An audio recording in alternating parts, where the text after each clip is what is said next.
Convido você para abrir sua Bíblia comigo em Romanos, capítulo 1, verso 1.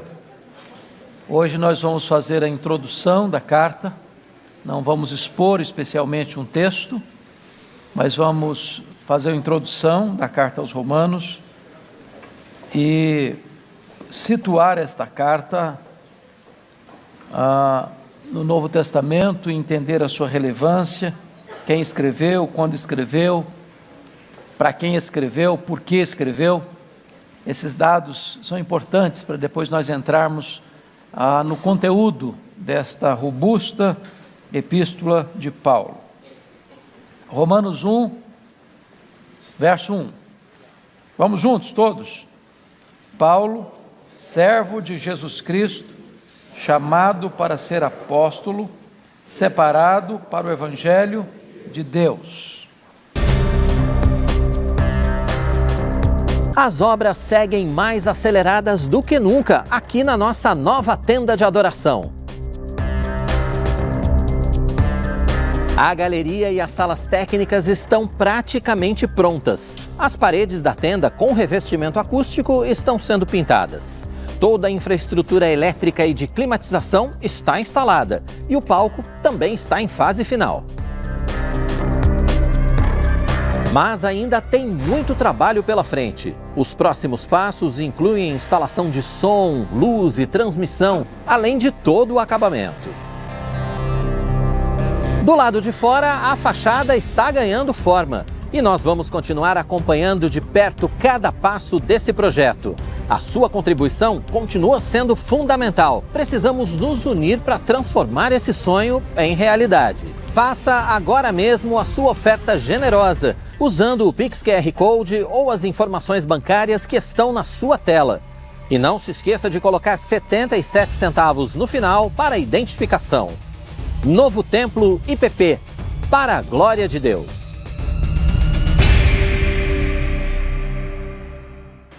Estudar a carta de Paulo aos Romanos é um grande desafio. É um grande privilégio e uma imensa responsabilidade. Porque a carta de Paulo aos Romanos é, de forma justa, considerada como o maior tratado teológico, doutrinário de todo o Novo Testamento. Mais do que uma epístola, é um tratado. Diferentemente das outras epístolas, Paulo não escreve esta carta para resolver algum problema existente em uma determinada igreja, mas ele escreve esta carta para fazer uma espécie de grande defesa da fé. Se o pastor Arival nos falou hoje sobre batalhar pela fé, diríamos que Romanos expressa o conteúdo dessa fé. Então, Romanos é uma espécie de exposição e, ao mesmo tempo, defesa do Evangelho da Graça. É um manifesto cristão. E alguém já considerou que Romanos é o Evangelho segundo Paulo. E alguém já disse também que Romanos é certamente o maior livro escrito na história da humanidade. É quase impossível exagerar acerca da importância desta carta na história da igreja. Os momentos mais importantes da história da igreja tiveram Romanos como pano de fundo. E eu queria, de forma breve, destacar aqui 4 incidentes fundamentais. O primeiro deles, a conversão do maior expoente do cristianismo no período dos pais da igreja, conhecido por vocês como Santo Agostinho, Aurélio Agostinho. Sua mãe, Mônica, orou por ele praticamente 30 anos. Era um homem culto, professor de oratória, mas um homem que levava uma vida devassa. Mas o Evangelho o cercava. Deus, que chama e chama eficazmente, fez uma obra linda no coração dele, quando ele estava no pátio, no jardim de um amigo, na casa de um amigo chamado Alípio, e ele escuta uma criança na casa vizinha gritar: toma e lê, toma e lê, toma e lê. E ele pega exatamente Romanos 13. E quando ele lê o texto, esta palavra entra como flecha no seu coração. Os olhos da sua alma são iluminados, as vendas são tiradas, o tampão dos ouvidos são arrancados, o coração dele é tocado, e ali, naquele jardim, Agostinho é convertido a Cristo, para se transformar no maior teólogo dos pais da igreja, para se transformar na fonte onde foram beber os grandes reformadores, Lutero, Calvino, e ainda hoje é referência para todos nós. Deus usou o texto de Romanos 13 para levar este homem à conversão. Mas você pode lembrar também que a reforma protestante tem como base Romanos, porque o monge agostiniano Martinho Lutero, que por uma experiência que teve, ele estava estudando para direito, era o sonho do seu pai ser advogado, e numa determinada circunstância da vida, ele é colhido por uma tempestade. Ele era muito místico, e ele percebe que ele vai morrer, porque ele vê um raio caindo perto dele, fulminando uma pessoa, e ele então, naquele desespero, ele prometeu a Santa Ana, que era a padroeira dele, que se ele fosse liberto da morte, ele entraria para o convento. E ele foi liberto da morte. Para cumprir a promessa, ele entrou para o convento a contragosto do seu pai. Tornou-se um monge, numa ordem muito rigorosa, a ordem agostiniana, dos agostinianos. E ali ele tentou buscar a sua salvação. Ele se flagelava fisicamente. Ele frequentava o confessionário todos os dias. Gastava 2 horas confessando detalhada e meticulosamente seus pecados, de certa forma provocando um grande desgaste no padre que recebia essa confissão. Chegou um dia que o padre disse para ele: ô Lutero, no dia que você tiver um pecado sério, você vem aqui, eu não aguento mais as suas ladainhas. Mas ele era atormentado pela culpa, até o dia que ele encontra pouso seguro para sua alma em Romanos, ao ler: o justo viverá pela fé. E ele era professor em Wittenberg, e começa antes da reforma a ensinar a carta aos romanos nessa universidade. E foi pela graça de Deus, baseado nesta carta e neste texto da justificação pela fé, é que vem então a reforma protestante do século XVI. E vocês bem conhecem, quando Johannes Gutenberg, enviado pelo Papa Leão X, vai para a Alemanha vender indulgências, porque estava precisando de dinheiro para a construção da Basílica de São Pedro. E então é que Lutero, no dia 31 de outubro de 1517, vai fixar nas portas da igreja de Wittenberg as 95 teses, deflagrando a reforma protestante do século XVI. Mas mais tarde, no século XVIII, tem um outro episódio interessantíssimo, na rua Aldersgate, num grupo chamado Clube Santo, e eles estavam reunidos para oração, e lá estava entre eles o jovem John Wesley. E John Wesley era um crente, ele era filho de crente, e ele tinha uma vida espiritual já, do ponto de vista de conhecimento, bem aprofundada, mas a sua experiência com Deus não era ainda tão profunda. E Deus toca o coração dele com a leitura do prefácio, do comentário de Lutero à carta aos Romanos.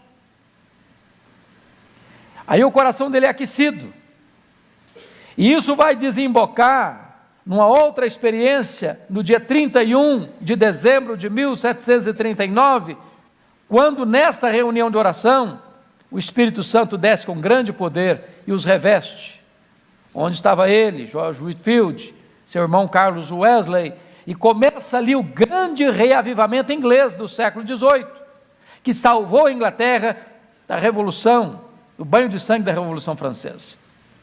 Mas agora, no século XX, um outro fato curioso acontece. É quando o talvez mais prolífico escritor do século XX, chamado Karl Barth, que era neo-ortodoxo, combatendo o liberalismo, escreve o seu comentário da Epístola aos Romanos, e este comentário é considerado como um torpedo no acampamento dos liberais. Então, dentre tantas outras coisas que vale a pena destacar, destacamos esses 4 pontos: conversão de Agostinho, reforma do século XVI, experiência profunda de John Wesley e o comentário de Karl Barth agora no século XX. Vamos pensar nessa carta, quem escreveu? Bom, Paulo tem, diferentemente dos evangelhos, todos os nossos 4 evangelhos contidos na Bíblia são anônimos, não é verdade? Você não encontra assim, Mateus aos irmãos, Marcos aos outros irmãos, Lucas enviando para fulano, João enviando para fulano, mas as cartas de Paulo são cartas onde ele se auto-apresenta como o remetente da epístola. E aqui não é diferente. Paulo, servo de Jesus Cristo, chamado para ser apóstolo, separado para o Evangelho de Deus. Ele é o autor humano desta carta, porque o autor divino é o Espírito Santo. Precisamos entender que quando Paulo escreve esta carta e as outras, nós não cremos naquela ideia de inspiração, onde Deus anula a personalidade, o pano de fundo, a história, o conhecimento do escritor, ditando palavra por palavra, vírgula por vírgula. Não é assim que nós cremos na inspiração. Nós cremos que o Espírito Santo assistiu, revelou, mas aquele conteúdo revelado e assistido pelo Espírito Santo passa pela personalidade do escritor, de tal maneira que Pedro tem um estilo, João tem outro estilo, Paulo tem outro estilo. E quando Pedro está escrevendo a sua última carta, sua segunda carta, ele fala lá que Paulo, nosso irmão, com a sabedoria que Deus deu a ele, escreveu coisas difíceis de entender. Isso é um alívio para mim. Porque se o próprio apóstolo Pedro achou que Paulo escreveu coisas difíceis, então não é só você e eu que achamos isso. Então Deus deu a ele uma sabedoria, de certa forma, diferenciada. E ele, ao escrever, escreveu com determinada profundidade diferenciada. E hoje nós estamos aqui assentados aos pés deste grande apóstolo, para aprender com ele essas grandes verdades que o Espírito Santo revelou e deu a ele. Nesse próprio versículo, tem aqui 2 pontos que eu acho tão interessantes, que é o senso de humildade e o senso de autoridade. Senso de humildade, Paulo, servo de Jesus Cristo. Senso de autoridade, chamado para ser apóstolo. Isso que o pastor disse hoje no culto é uma coisa muito importante da gente entender. Privilégios espirituais não nos dão motivo para soberba espiritual. Quanto mais você recebe de Deus, mais humilde você deve ser. Não combina vida com Deus e altivez, e orgulho, e soberba, e presunção. É por isso que ele tem o cuidado de colocar servo antes de apóstolo. O fato dele ser apóstolo aos gentios, e ele, se fosse olhar para uma avaliação humana, foi o maior. Que apóstolo fez o que ele fez? Quem teve a abrangência que ele teve? Quem percorreu regiões mais vastas que ele? Quem plantou mais igrejas que ele? Quem influenciou mais a história do cristianismo que ele? Quem deixa na história da humanidade um legado tão grande quanto o dele? Mas quando ele vai falar dele mesmo, lá em 1 Coríntios 15, 9, ele diz o seguinte: eu sou o menor. E ele não estava ali com falsa retórica. Ele estava ali com plena consciência: eu sou menor, porque nem direito de ser apóstolo eu tinha, eu sou nascido fora do tempo, persegui a igreja de Deus. Então é este homem que está escrevendo esta epístola. E este homem tem como apoio, tanto internamente, porque ele se autodeclara que o autor da epístola, mas esta epístola não teve praticamente nenhuma resistência, nem no período dos pais da igreja, nem no período dos reformadores, nem a posteriori. Ninguém diz, não, essa carta não é de Paulo, não tem o perfil de Paulo, não tem aí o estilo de Paulo. Não, é um consenso de que, de fato, Paulo escreveu esta carta. Outra pergunta, de onde ele escreveu? De onde ele escreveu? Embora não haja explicitamente no texto, mas é fato que Paulo escreveu esta carta, muito provavelmente, da Grécia. Veja comigo, por favor, capítulo 20 de Atos.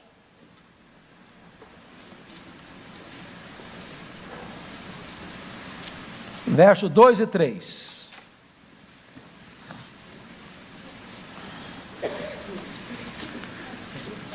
Você pode ler comigo? Atos 20, 2 e 3. Vamos juntos. Havendo atravessado aquelas terras, fortalecendo os discípulos com muitas exortações, dirigiu-se para a Grécia, onde se demorou 3 meses. Tendo havido uma conspiração por parte dos judeus contra ele, quando estava para embarcar rumo à Síria, determinou voltar pela Macedônia. Note o contexto aqui.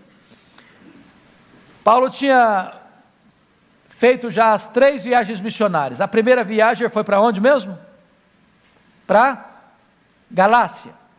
Plantou igrejas em Antioquia da Pisídia, Icônio, Derbe e Listra. Segunda viagem, para onde ele foi? Para a província da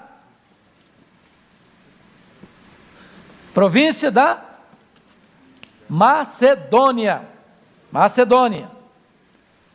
cuja capital era Tessalônica, e plantou igrejas em Filipos, Tessalônica e Bereia, passando de raspagem por Atenas e chegando a Corinto, onde ficou 18 meses. Terceira viagem, para onde ele foi? Para Éfeso, capital da Ásia Menor, ficou lá 3 anos. Agora ele está saindo de Éfeso para levar uma oferta para a igreja da Judéia. Preste bem atenção nisso. Por que ele está indo para Jerusalém? Por que está levando essa oferta? Porque no período de Cláudio, e vocês sabem que Cláudio foi o imperador que antecedeu Nero. Se Nero começa a reinar em 54, então Cláudio precede ao ano 54. E a Bíblia diz que houve um tempo de fome na época de Cláudio. Não bastasse essa crise mundial econômica, está escrito em Atos 18:2, você pode conferir isso, olha aí por favor. Atos 18:2, que esse Cláudio, imperador, expulsa os judeus de Roma. Pode ler comigo? Lá encontrou certo judeu chamado Áquila, natural do Ponto, recentemente chegado da Itália, com Priscila, sua mulher, em vista de ter Cláudio decretado que todos os judeus se retirassem de Roma. Paulo aproximou-se deles. Então esse casal aqui, Priscila e Áquila, ele está falando aqui de Áquila, tinha saído de onde? Da Itália. Ele está usando a Itália aqui como o país e não a capital. Cláudio tinha mandado os judeus embora. Só que esses judeus, ao saírem, não saírem assim, não, eu vou vender minha casa, eu sou o imperador, então, quanto custa a sua casa? Eu vou pagar a sua casa, porque hoje, às vezes o governo desapropria propriedades, não é isso? Para usar para alguma finalidade do governo, vai lá e paga. Não foi assim. E esses judeus tiveram que voltar para a Judéia, muitos deles, claro que nem todos. Ao voltarem para sua região, a Judéia, voltaram sem seus bens, sem suas terras, sem suas casas. sem suas atividades agrícolas, sem sustento. O que é que Paulo faz? Paulo levanta uma oferta especial entre as igrejas gentílicas da Macedônia e da Acaia. Portanto, nós estamos falando aí de Filipos, de Tessalônica, de Bereia, de Corinto, para levar para esses pobres da Judeia. Esses pobres da Judeia. Quando ele está saindo de Éfeso para levar essas ofertas, no interregno da saída de Éfeso a embarcar para Cesareia, é que ele escreve essa carta. Quando ele está na Grécia. Não escreve de Éfeso, não escreve de Jerusalém, não escreve de Cesareia, ele escreve antes da viagem. Antes da viagem. Se você parar para perceber, isso nos leva a uma data, por volta do ano 57, ano 58 depois de Cristo. Tá? Significa também que esta carta foi escrita antes da sua prisão em Cesareia, onde fica 2 anos, e obviamente antes da sua prisão em Roma, que ele fica mais 2 anos preso. Então, fica muito claro entender que esta carta foi escrita nesse período, antes dele partir para esta viagem. Agora vamos entender outra coisa importante. Paulo escreve esta carta para quem? Para a igreja de Roma. Quem fundou essa igreja? É uma boa resposta, Pedro. O catolicismo romano ensina que Pedro foi o bispo de Roma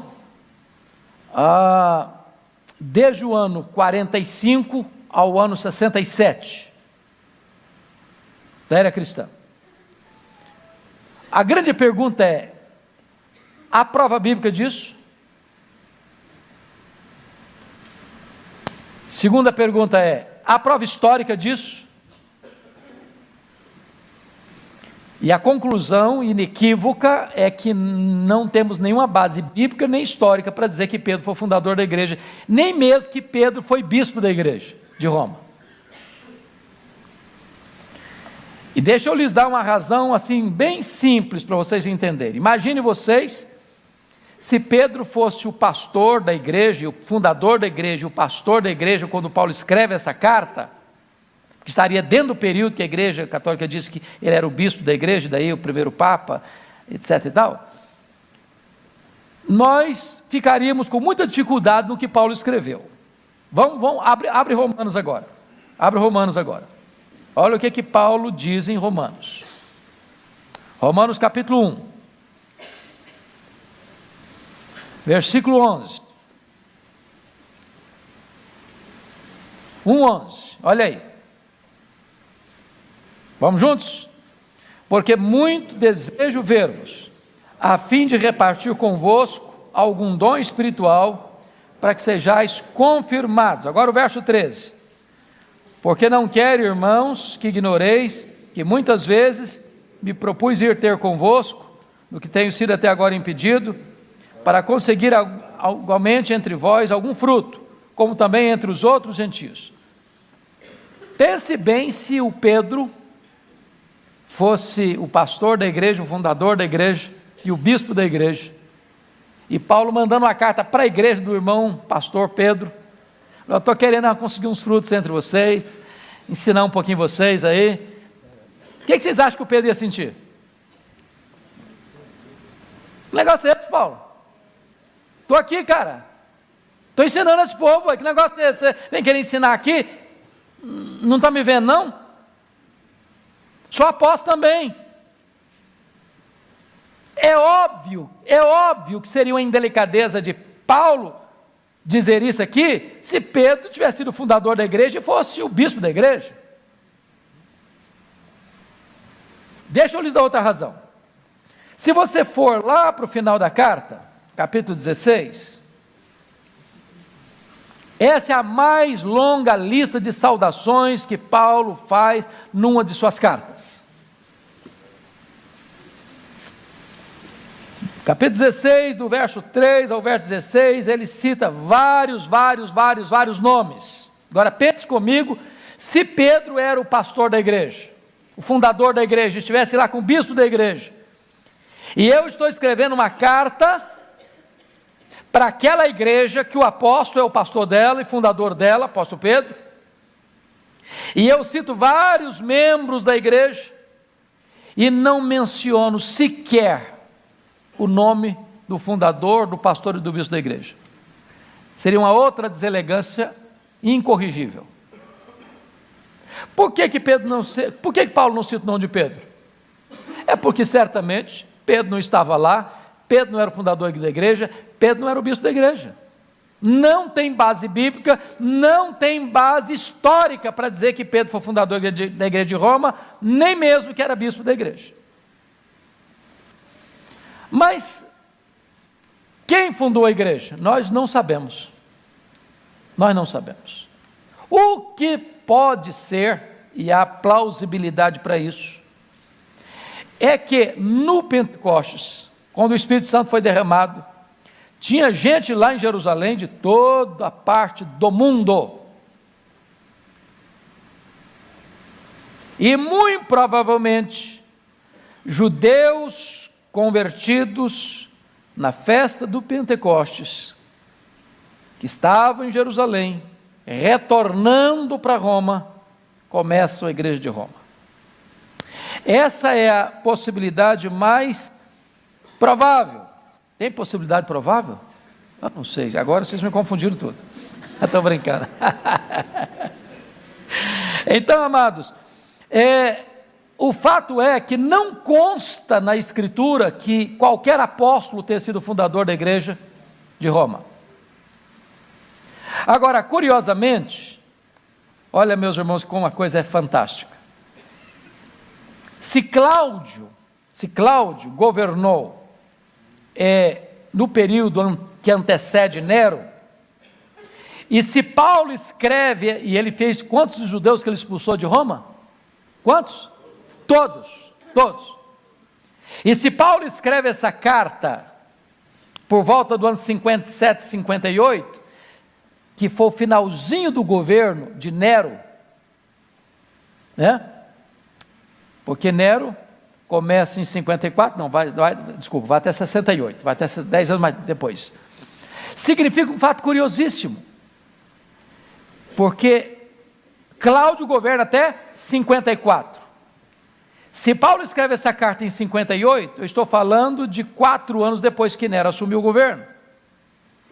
E novamente ele escreve uma carta para a igreja de Roma. O que vocês concluíram aí? O que vocês concluíram? Ou que os cristãos expulsos voltaram,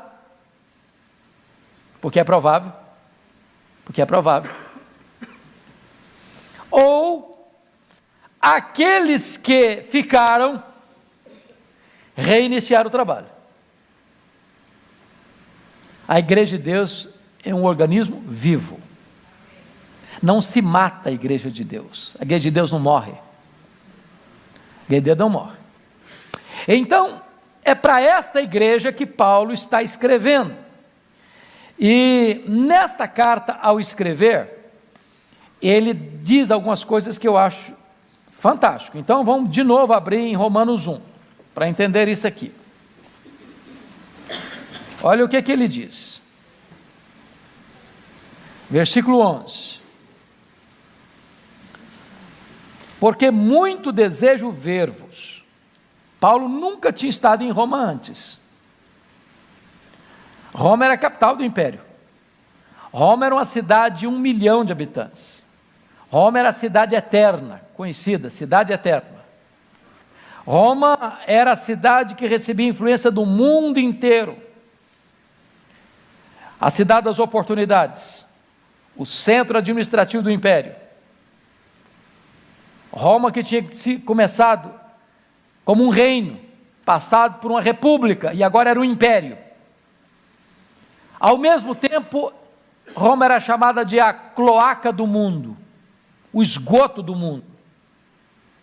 Uma cidade hiper imoral, onde graçava desde o palácio as perversões morais mais acendradas, a ponto de um historiador afirmar que de todos os imperadores de Roma, somente Cláudio não era homossexual, mas a esposa era meretriz. Paulo escreve essa carta, dizendo o seguinte: muito desejo ver-vos. E agora, note vocês no verso 13, quando ele diz: não quero, irmãos, que ignoreis que muitas vezes me propus ir ter convosco, no que tenho sido até agora impedido. Dá a impressão que Paulo planejou, não deu certo, planejou outra vez, não deu certo, planejou outra vez, teve um imprevisto, planejou outra vez, alguma coisa saiu errada. Ele desejou ir várias vezes, e nas muitas vezes que desejou ir, ele não conseguiu ir. Agora vamos lá para o capítulo 15, para você notar mais alguns aspectos disso. Verso 22.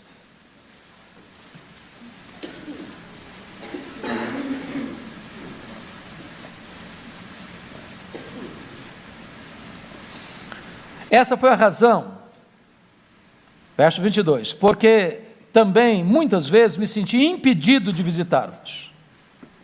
Mas agora, não tendo já campo de atividade nestas regiões de onde ele escreve, e desejando há muito visitar-vos, notem vocês que ele está dizendo o seguinte: olha, eu já esgotei meu campo de trabalho aqui. Eu já preguei o evangelho na província da Galácia, na província da Macedônia, na província da Caia, na província da Ásia Menor, e agora eu quero ir para um campo novo, onde Cristo não tenha sido pregado ainda. Mas veja o propósito dele. Olha aí, versículo 24. Penso em fazê-lo quando em viagem para a Espanha,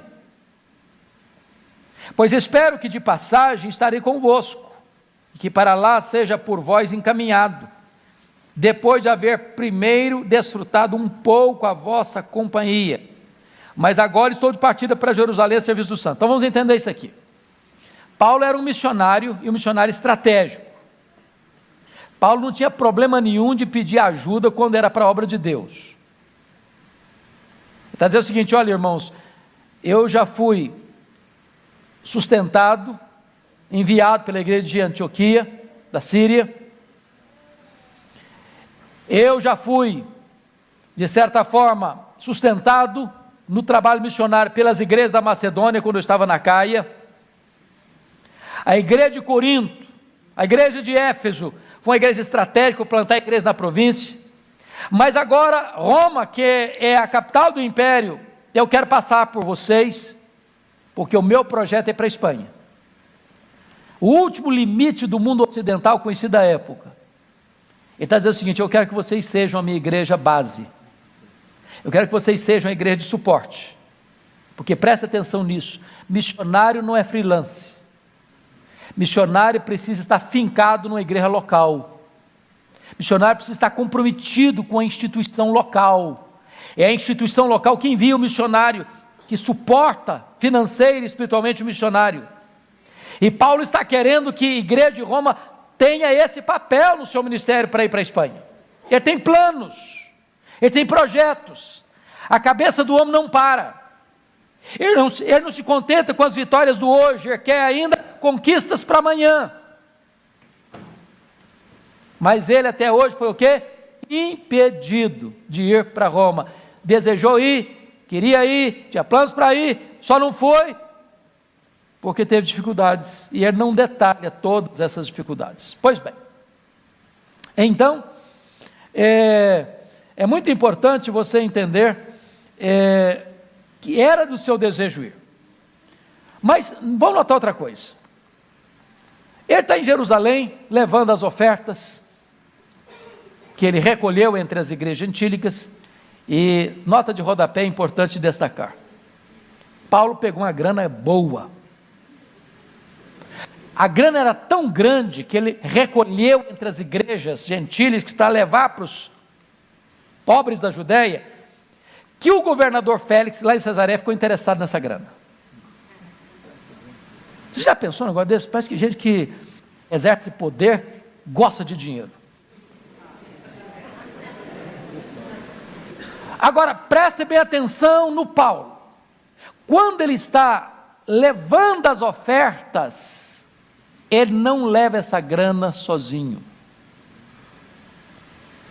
Paulo é um homem que tem cuidado com a sua reputação.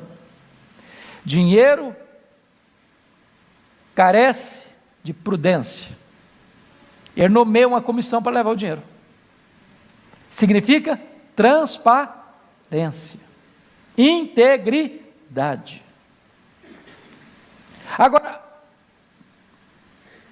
quando ele chega para levar essa oferta, ele é preso em Jerusalém.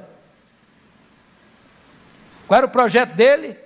Levar a oferta, entregar a oferta, dali para Roma, e de Roma ser enviado para onde? Para a Espanha. Aí ele é preso em Jerusalém. Leia o que está escrito aí em Atos 23, versículo 11. Projeto dele de Roma, vamos ver. Atos 23, 11.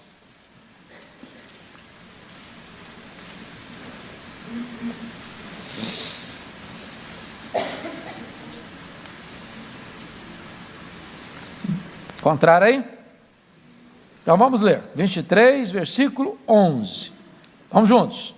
Na noite seguinte, o Senhor, pondo-se ao lado dele, disse: coragem, pois no modo por que deste testemunho a meu respeito em Jerusalém, assim importa também o faças em Roma. Quem está dizendo isso para ele? Deus. Agora vamos entender uma coisa. Tem acaso nos planos de Deus? Os planos de Deus podem ser frustrados? Deus usa rascunho nos planos dele? Não. Paulo planejou muitas vezes e foi o quê? Impedido. Ele queria ir para Roma.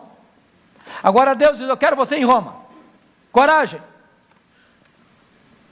Ele sonhou chegar em Roma, irmãos, livre, visitar os irmãos, ter um momento gostoso de comunhão com os irmãos.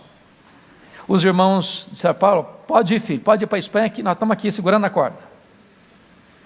Vamos sustentar você. Nós não queremos que você fique preocupado em fazer tenda, mas não, você está muito velho para fazer tenda, então agora você só vai pregar, nós vamos sustentar você. Quando ele chega em Roma, como é que ele chega? Preso, algemado. O homem faz planos, mas a resposta certa vem de Deus. Não é uma frustração um negócio desse? Não é não? Você quer servir a Deus? Ô Senhor, eu quero te servir, o Senhor não me protege? Que negócio é esse? Por que que ele chega preso? Por que que ele chega preso? Porque Deus é maravilhoso. Quando você pensa que a coisa está de ponta cabeça, Deus está escrevendo o capítulo mais importante da sua história. E ele dá testemunho disso lá em Filipenses capítulo 1, versículo 12. Você pode ler aí? Filipenses 1, 12. Olha o que ele diz.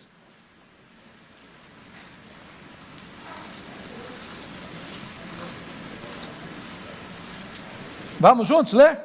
1,12. Quero ainda, irmãos, cientificar-vos de que as coisas que me aconteceram têm antes contribuído para o progresso do Evangelho. Que coisas? Chegou preso. E aí 3 coisas aconteceram. Primeiro, a igreja de Roma se mexeu. Quando viu Paulo preso, trabalhando mais do que ele, soltos, falei: que negócio é esse aí? Isso é uma vergonha para a gente. Esse cara está preso e está pregando mais do que nós estamos soltos aqui. Vamos nos mexer. Isso levou o Ray Stedman a dizer que um dos melhores métodos de crescimento de igreja é botar os pastores na cadeia. É que é isso? Está para lá? Notem mais, ele diz aí em Filipenses 2, capítulo 1, confira comigo, versículo 13, de maneira que as minhas cadeias em Cristo se tornaram conhecidas de toda a guarda pretoriana, e de todos os demais. A guarda pretoriana era a guarda de elite do imperador, alta patente, 16 mil soldados de escol. Se Paulo estivesse solto, ele não alcançaria essa elite de Roma. Deus o leva preso, porque só preso ele alcançaria os membros do palácio de Nero. Perceberam isso? Nas palavras de William Cowper, a providência é carrancuda, mas a face é sorridente. Porque ele estava preso, obviamente, ele tem que fazer uma coisa, ele não pode visitar as igrejas, ele vai escrever cartas para as igrejas. Uma coisa é você pregar em Roma, outra coisa é de Roma você escrever cartas. A pregação silenciou-se, as cartas falam ainda hoje. Deus não deixou que ele fizesse algo que cessaria com o tempo, para fazer algo que o tempo não podia apagar. Vocês entenderam porque ele foi tantas vezes desejoso de ir para Roma e não conseguiu? Por que ele não conseguiu? Porque Deus falou: meu filho, você só vai para lá quando a prisão chegar, quando você for preso é a hora, enquanto não tiver circunstância para você ser preso, você não vai. É claro que Deus não falou isso para ele com antecedência. Então não reclame da circunstância difícil, porque Deus está no controle. Deus tem um plano, e o plano de Deus não pode ser o quê? Frustrado. Pois bem, vamos olhar uma outra coisa. Qual o propósito da carta aos Romanos? Qual o propósito? Então ele elenca aqui 5 propósitos. Primeiro, volta comigo lá para Romanos capítulo 15. Romanos 15.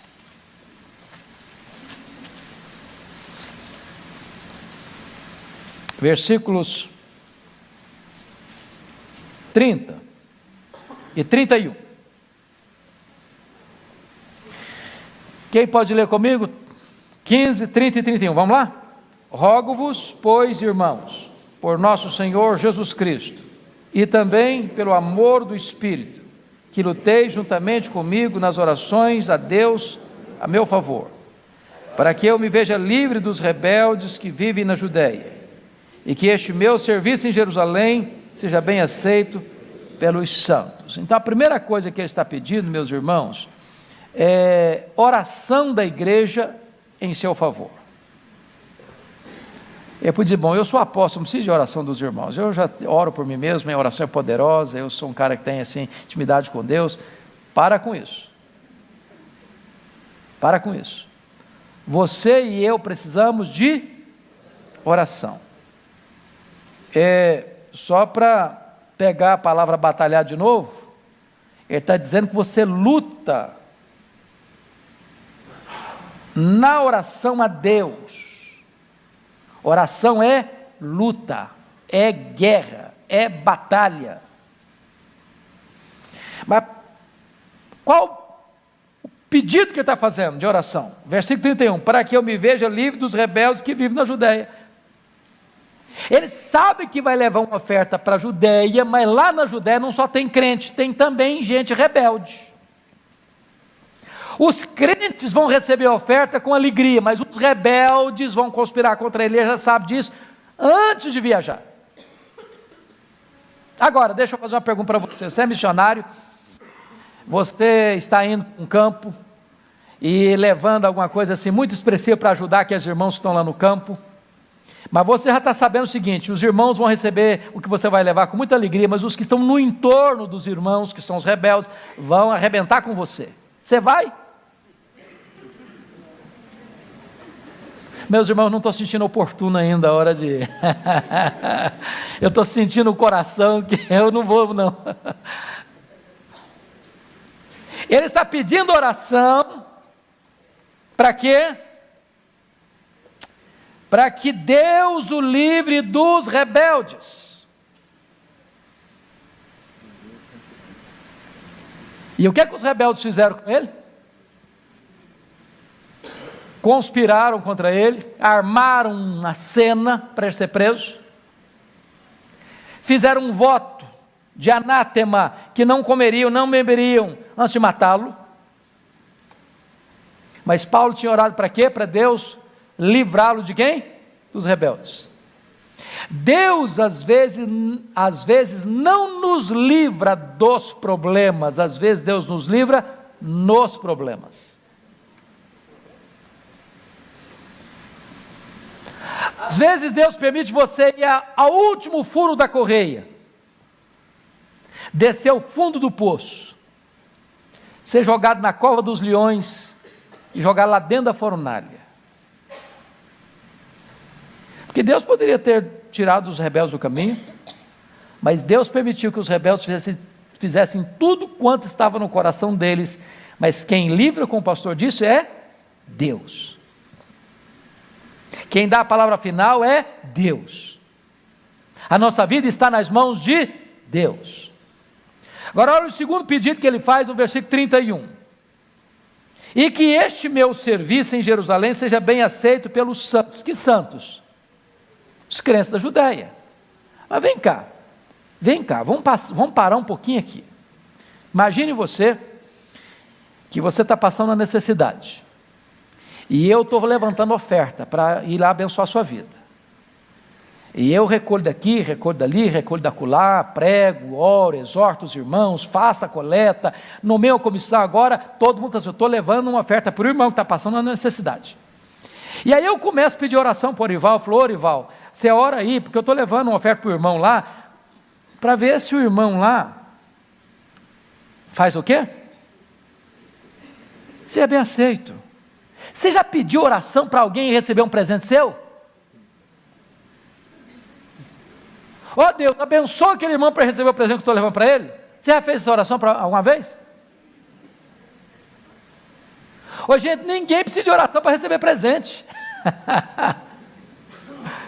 Presente você recebe, você dá um abraço, que coisa boa. Próxima vez para trazer de novo. Por que ele está pedindo oração para que ele fosse bem aceito pelos santos da Judéia? Por quê? Porque o apóstolo Paulo não está interessado apenas em suprir necessidades econômicas, financeiras, materiais. O apóstolo Paulo também está interessado em costurar a unidade espiritual das igrejas gentílicas e judaicas. Deixa eu dizer uma coisa preciosa para vocês, irmãos. Vocês querem criar pontes de amizade com as pessoas? Duas maneiras. Primeiro, peça um favor. Segundo, faça um favor. Uma pessoa está muito chateada com você, está brigada com você, fala mal de você, e cutuca você, e etc e tal. Chega para ela um dia, e ela está esperando que você dê um chute na canela dela. Você fale mal dela também. Você liga para ela e fala assim, eu estou precisando de um favor, você pode me ajudar? Você arrebenta com a pessoa. Você arrebenta com a pessoa. Estou precisando de um favor, você pode me ajudar? Ou, ela está esperando que você faça mal para ela, porque é isso que ela está querendo para você.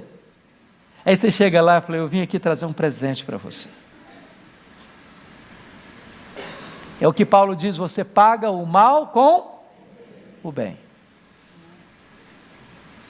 Pois bem, amados, que outro propósito Paulo tinha em escrever essa carta? É claro, demonstrar, como já falamos aqui, o seu desejo de visitar a igreja de Roma. Terceiro, demonstrar, como já foi dito lá no capítulo 1, compartilhar com os crentes de Roma algum dom espiritual. Quarto lugar, já foi dito aqui, quarto propósito, ser enviado pela igreja de Roma, aonde? Para a Espanha. E quinto lugar, fazer uma exposição detalhada do Evangelho. Então, dito isto, eu gostaria de olhar com vocês, pelo menos inicialmente, quais são as principais ênfases desta carta. Então, eu vou ser bem breve porque nós vamos expor esses princípios. Primeira coisa que Paulo trabalha, irmãos, é apresentar o Evangelho. E ele já abre esta carta, e se você notou, no capítulo 1, versos 14 a 17, eu já apresento o Evangelho. E ele diz aí 3 coisas: eu sou devedor, eu estou pronto, e eu não me envergonho deste Evangelho. E este Evangelho, que é o conteúdo da fé que o pastor Ival pregou hoje de manhã, é o quê? O poder de Deus. Para quê? Para a salvação. De quem? De todo aquele que crê. Por quê? Porque a justiça de Deus se revela onde? No Evangelho. No Evangelho. Como assim? Você não é salvo pela obra que você realiza para Deus. Você é salvo pela obra que Deus realizou por você. Quando Jesus Cristo foi à cruz, Ele pagou a sua dívida. Ele quitou a sua dívida. Ele morreu pelos seus pecados. Ele morreu como seu substituto, como seu fiador, como seu representante. E quando Ele morreu lá naquela cruz, Ele deu um brado: está consumado, está pago. Aquele que crê em mim não deve mais nada, está quisto com a lei, está quisto com a justiça. E agora essa pessoa é declarada por Deus justificada. Não deve mais nada diante do tribunal de Deus. A justiça de Deus se revela onde? No Evangelho. O justo viverá pela fé. E a partir daí, Paulo então começa no capítulo 1, notem comigo, dos versos 18 até o 32, a mostrar a corrupção do mundo. A corrupção do mundo. Isso é uma radiografia da sociedade ainda hoje. Esse negócio aí que vocês estão vendo, ideologia de gênero, que você quase está pedindo, precisa pedir desculpa por ser heterossexual hoje. Me desculpa, gente, eu sou heterossexual. Roma já era assim. Já era assim.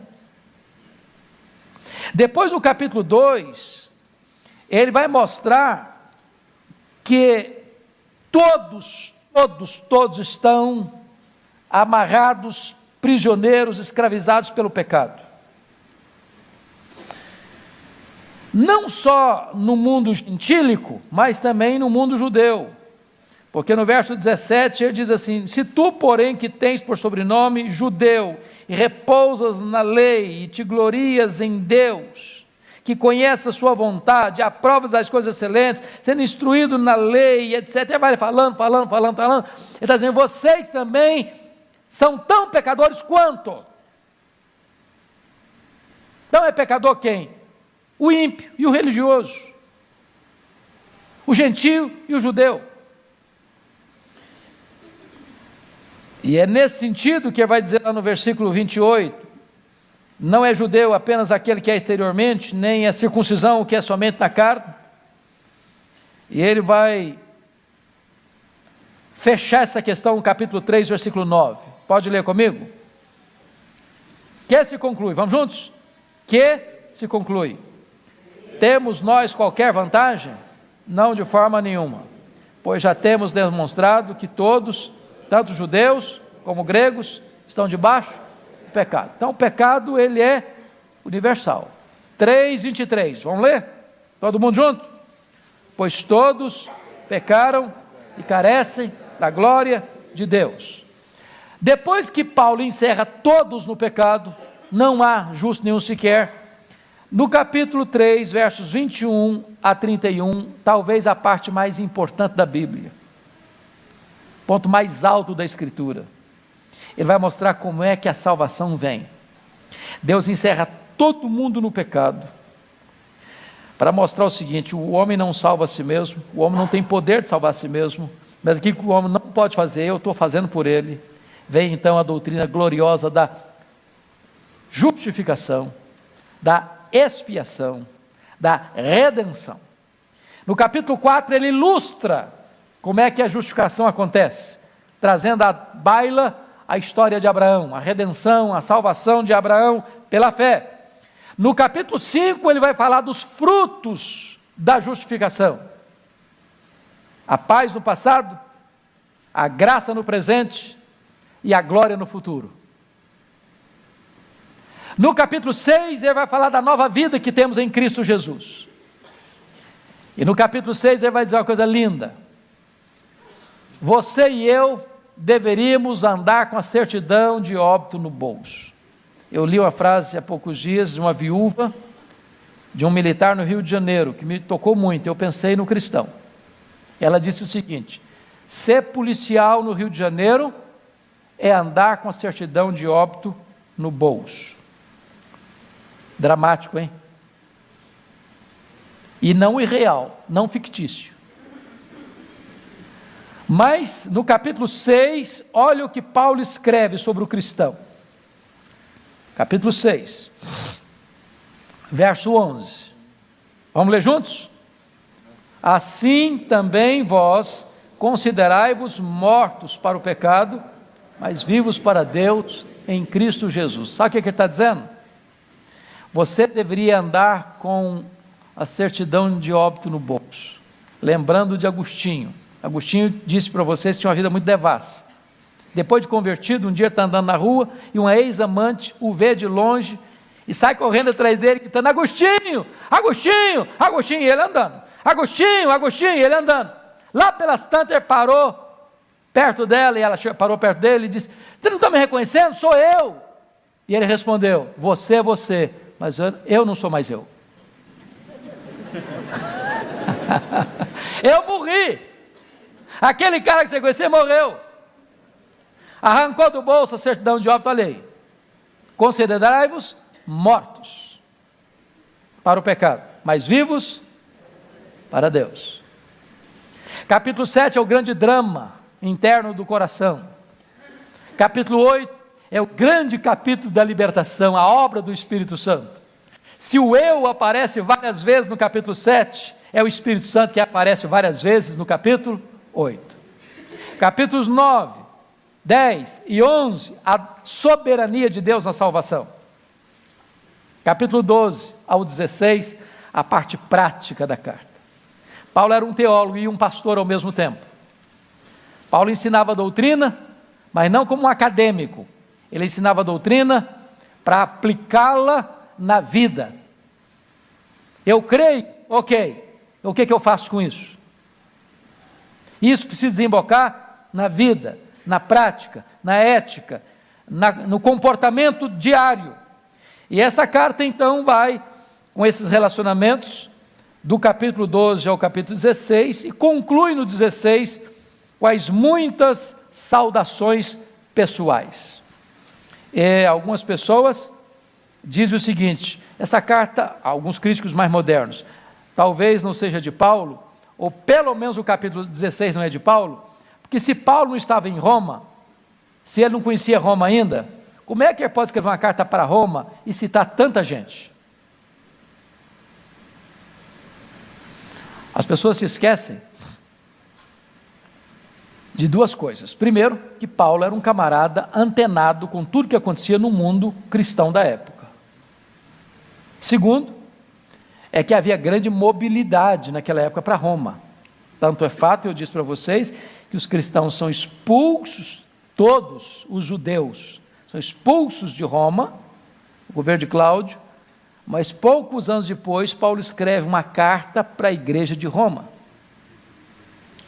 Então, Paulo, possivelmente, e isso William Barclay sugere essa ideia, eu acho que ela é boa, não cita tanta gente para as igrejas que ele era pastor ou fundara, para não gerar o quê? Ciúmes.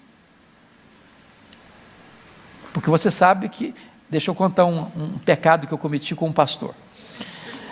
Eu comecei o pastorado em Vitória, no ano seguinte eu fui a Israel. Sabe o que eu fiz? Peguei um cartão postal bem bonito e mandei para todos os presbíteros da igreja. Ah, meus irmãos, como eu sofri. Porque os diáconos disseram, o senhor só manda para os presbíteros, mas para nós diáconos o senhor não manda. Aí os irmãos falaram, o senhor só manda para os presbíteros e para nós, membros da igreja. Eu senti um drama na pele. Por quê? Porque na verdade o irmão disse, olha que cartão bonito, o pastor me mandou. Eu falei, mandou para você, para mim não mandou não. Fiquei encrencado.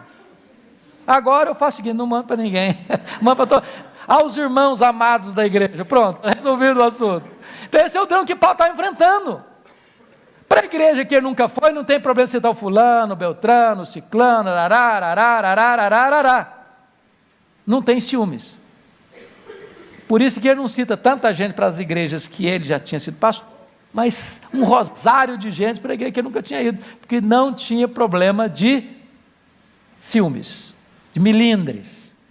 É bem verdade que hoje não tem mais crente com milindres, né? Povo maduro na fé, hoje não tem esse negócio mais. É uma benção. Pois bem, gente, eu estou muito animado a gente fazer essa maravilhosa viagem na carta aos Romanos. Eu espero em Deus que eu aprenda, você aprenda e nós cresçamos juntos, tá bom? Então ore por este curso que estamos iniciando, este ano de 2018, adentrando para esta mais importante carta de Paulo e esta obra tão preciosa na história da igreja, esperando em Deus ser bênção para você e para mim. Muito obrigado, Deus abençoe. Vamos ficar em pé e vamos orar. Senhor, receba a nossa gratidão por esse tempo tão precioso de estudo. Estuda a Tua palavra, alegra o nosso coração, alimenta a nossa alma, fortifica-nos na graça, dá-nos gosto, fome pela Tua palavra. Abra os olhos do nosso coração para entendermos as Tuas verdades benditas e que elas nos edifiquem, nos consolem, nos animem e nos façam frutíferos no Teu reino. Em nome de Jesus. Amém. As obras seguem mais aceleradas do que nunca aqui na nossa nova tenda de adoração. A galeria e as salas técnicas estão praticamente prontas. As paredes da tenda com revestimento acústico estão sendo pintadas. Toda a infraestrutura elétrica e de climatização está instalada e o palco também está em fase final. Mas ainda tem muito trabalho pela frente. Os próximos passos incluem instalação de som, luz e transmissão, além de todo o acabamento. Do lado de fora, a fachada está ganhando forma e nós vamos continuar acompanhando de perto cada passo desse projeto. A sua contribuição continua sendo fundamental. Precisamos nos unir para transformar esse sonho em realidade. Faça agora mesmo a sua oferta generosa, usando o Pix QR Code ou as informações bancárias que estão na sua tela. E não se esqueça de colocar 77 centavos no final para identificação. Novo Templo IPP, para a glória de Deus.